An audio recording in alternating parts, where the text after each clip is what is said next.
ഹരേ കൃഷ്ണ. ഗുരുവായൂരിലെ തെക്കേ നടയിലുള്ള ഭഗവാന്റെ മരപ്രഭുവായിട്ടുള്ള പ്രതിഷ്ഠ നിങ്ങളെല്ലാവരും കണ്ടിട്ടുണ്ടായിരിക്കും. വൃക്ഷസങ്കല്പത്തിൽ ശരീരവും യോഗഭാവത്തിൽ ഇരിക്കുന്ന വദനവുമായിരിക്കുന്ന ഭഗവാന്റെ ശില്പം 1995 ശ്രീ ആലുവ രാമചന്ദ്രന്റെ നേതൃത്വത്തിലാണ് നിർമ്മിച്ചിട്ടുള്ളത്. ലോകത്തിലെ തന്നെ ഏറ്റവും വലിയ കളിമൺ പ്രതിഷ്ഠയായിട്ടാണ് മരപ്രഭു അറിയപ്പെടുന്നത്. മരപ്രഭുവിന്റെ പ്രതിഷ്ഠയ്ക്ക് പിന്നിലുള്ള ഐതിഹ്യം ഇതാണ്.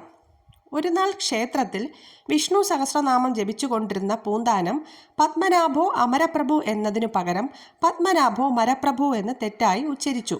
പണ്ഡിതനായ ഭട്ടതിരി പൂന്താനത്തിൻ്റെ അജ്ഞതയെ കളിയാക്കി. പൂന്താനം വിഷമിച്ച് നിൽക്കുമ്പോൾ അങ്ങ് ശ്രീലകത്ത് നിന്ന് ഒരു അരുളപ്പാടുണ്ടായി. മരപ്രഭുവും അമരപ്രഭുവും എല്ലാം ഞാൻ തന്നെയാണ്. തൻ്റെ പ്രിയപ്പെട്ട ഭക്തൻ്റെ കണ്ണ് നിറഞ്ഞത് ഭഗവാന് സഹിച്ചില്ല. പൂന്താനത്തിൻ്റെ ഭക്തിയെ അകമഴിഞ്ഞ് അനുഗ്രഹിച്ചു കൊണ്ടാണ് ഭഗവാൻ തന്നെ മരപ്രഭുവായിട്ട് നിലകൊള്ളുന്നത്. ചില സന്ദർഭങ്ങളിൽ ഭഗവാൻ ഭക്തർക്ക് വേണ്ടി നേരിട്ട് ഇടപെടാറുണ്ട്.